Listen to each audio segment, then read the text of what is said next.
Welcome to 10 Minutes. I'm Tony Scott. Hi. Bringing you great girls hockey information. Great girls hockey information. We saw so much girls Peter hockey. Odney and myself, Tony Scott. Okay. Yeah, we did not see a lick of girls hockey or women's hockey last weekend, but we're here to talk about it. We are here to talk It's about a great it. show. Actually, we got some picks talking about for the you. future more than the past. But we have a good little clip, though, from the boys' high school hockey tournament. We that's do, so stay related tuned. to this. So stay tuned till the end of the show. For now, let's start with the young ones. Let's do it. Tonka wins the District 6 title, 5-1 win over Eden Prairie. Note, our Danglefest champion Edina Green did not play in the District 6 tournament. Gasp. They opted out. Oh. Roseville, a team you saw early in the season over at the I did. All-American, they won And the over Stillwater. District 2 championship over Stillwater, 5-3. So Not surprising. hats off to the Roseville Raiders.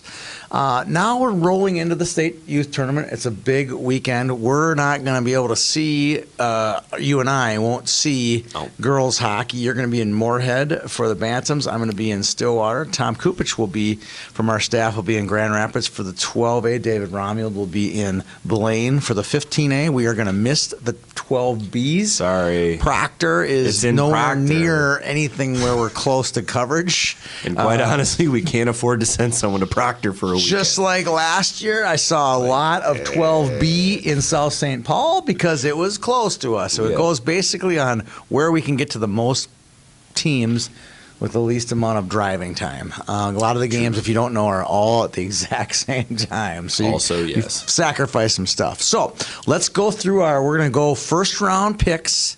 If you want to find out who we think our champions of each one are going to be, tune into our state tournament preview, which will be out Wednesday, Thursday-ish, late Wednesday. Well, this show publishes on Wednesday, so Our preview comes out on Wednesday, too. yeah, so they're going to get a lot of girls hockey and youth hockey previews and predictions coming up soon. So let's go with 12A in Picking Grand our first Rapids. rounds. First round game, Moorhead, hottest team in the state, plays Stillwater. Who do you got in that one? I got Stillwater. I would not have called them the hottest team in the state if I didn't think Ride they or could die. win the game. I'm going with Moorhead in this one. Stillwater's my ride or die. All right, second game, Tonka and Lakeville. Minnetonka. Hard to argue with that one. Hard to argue. They won their region, and I think that they're a favorite as well. Here's a good game. This is an interesting game. Andover and Duluth. This game might be a little tighter than we would expect, but I'm still going to take Andover. You are? I think that Andover is the real deal. I think they could be a finalist. I think that if you put line 1 from Andover up against line 1 from Duluth, It's close. that's a very close game. agreed. I think Andover might have a little more depth, though. Kalen Mum is the difference in this game. Duluth does not have a Kalen Mum. No, but they do have an Izzy Fairchild. Yeah, I know, but they got some good forward pop. I think that the D and the goaltending for Andover will be the difference in this one. Shots fired. All right, North Wright County and Edina. Another game that I think could be closer than we would expect, but I'm going to take Edina. I think so too. I think they have a lot to prove. Edina and normally just sweeps through, wins all kinds of tournaments, just kind of has their way at this level. They haven't had much. I think that's a hungry team this year. I think Edina ends up in the championship game, but I don't Does know. North Wright County stick with the upset theme that they've been so good at the higher levels? I think they could be. I think they could be. It's a good squad. We'll see. All right, switching gears to 12B. This is a little bit out of our zone. You saw a lot of 12B I saw a lot of in these Plymouth teams. last weekend. Oh, boy. So you saw two of them. I saw 3 of these teams. You saw 3 of them. I saw Red Wing, Wilmer, and Woodbury. All right. And then we also saw We've seen a handful we of also these saw teams. Mankato and New Prague down in Shakopee. Yeah. So let's roll. Our number 1 team in the state. Yep. Can they be beaten? No, I'm going to take Moose Lake in this one. I think Red Wing is an interesting team. They were a lot of fun to watch in Plymouth, but I can't argue with an undefeated team. No, it's going to be Take too Moose hard. Lake. Wilmer and New Ulm. I'm taking Wilmer. Okay, I like that call as well. I think I'm going Wilmer as well. So we agree on Wilmer, Moose Lake. How about Mankato, Cloquet? It was a really interesting. I know. I'm gonna take Cloquet. Cloquet. I like that pick too. I'm gonna take. I really do. Cloquet. I'm not gonna take it. I'm gonna stick with Mankato. They won that overtime game down in Shakopee. I'm gonna go with Mankato, and then you have New Prague and Woodbury Royal. I'm taking Woodbury Royal. Woodbury Royal has been really good this year. Really good. I'm gonna just to be for the sake of argument, I'm gonna stick with New Prague. They're gonna have a little bit higher end talent up front because they don't have an A team. So they'll have that deliverable where Woodbury has an A team. I think it's going to be tough to knock out New Prague. So I got New Prague. You have Woodbury. I got Woodbury Royal. All right, 15A. This one's played up in Blaine, considering we're in Bloomington right now. Alexandria and Wayzata Blue. Alexandria won that goofy 5-teamer up north. Yeah. So it's really hard to judge how tough of a team they are when they've come down here in the cities. They've had some luck, but they really have been just borderline top 10, where Wayzata Blue has been in the top 5 all year. I'm going to take Wayzata Blue. I think we're more familiar with Wayzata Blue, and I like the fact that they've been a top 5 team all year. Yeah, all right. So then Edina and Andover. Why is this a first-round matchup? I don't know. Lots of talent on that Andover team. The remnants from last year's 12A team that was so strong. Edina, I think, is the best team in the state. I don't think they're going to get beat, so I'm taking Edina. I'm taking Andover. I like that. I spoke with a couple of dads, actually, during the girls' high school tournament, and they seem very level, very mellow, very ready to move on with the season. So I think in a game where emotions could run high with two very talented teams, I think that cooler heads prevail. Okay. Egan, Proctor Hermantown. I saw Egan play over in Eden Prairie. Really good team, well-coached squad.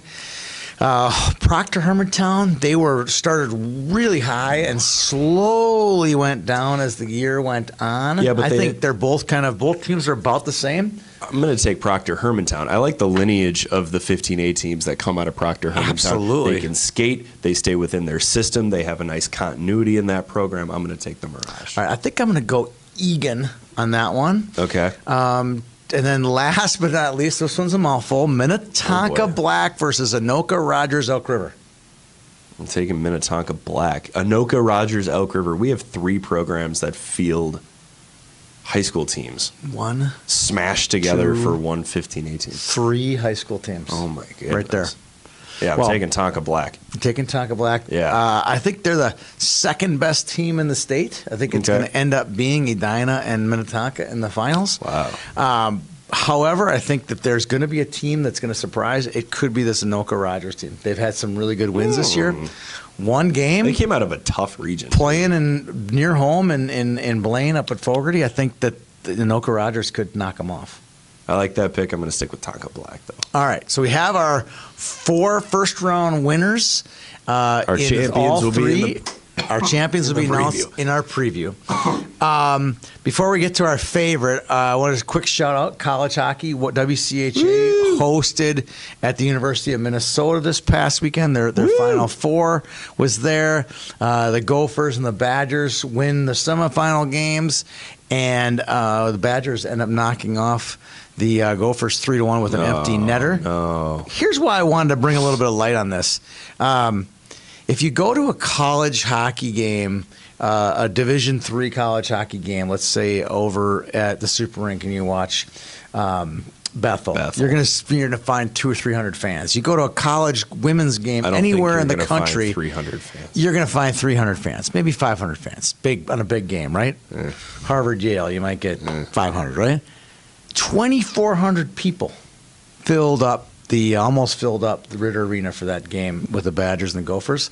Hats off to girls hockey. Ironically enough, that's 2,300 more than went to the Minnesota men's game over at Mariucci. Boom roasted! Maybe we should shift. We don't have a boom roast. We just got one. We should stick that tournament at the Super Rink. Yes, they should at the Bethel Rink. It would have been a perfect fit. Perfect fit. All right, let's move on. It's our last show of the year. I'm so ready to disappoint everyone. We had, yeah, exactly. I want to have our favorite this week be our favorite girls team. I can't You know, there's pick so many different teams, and obviously everyone's going to go, oh, it's going to be Warroad for Tony. And obviously I have a good connection with the people from Warroad. We went up there and covered their game with Roseau. That's an obvious choice that would be for me, but I don't like to be obvious. I don't like to be a generic answer. So I'm not going to say fair. that was my favorite team. I just had a moment with these kids from Mount Westaka, Orono. Orono, West. Orono, Westaka, 10As. There you go. They had about 6 or 7 kids that were just awesome hockey players, fun kids to talk to in the locker room, not in the locker room, but outside the locker room in the lobby.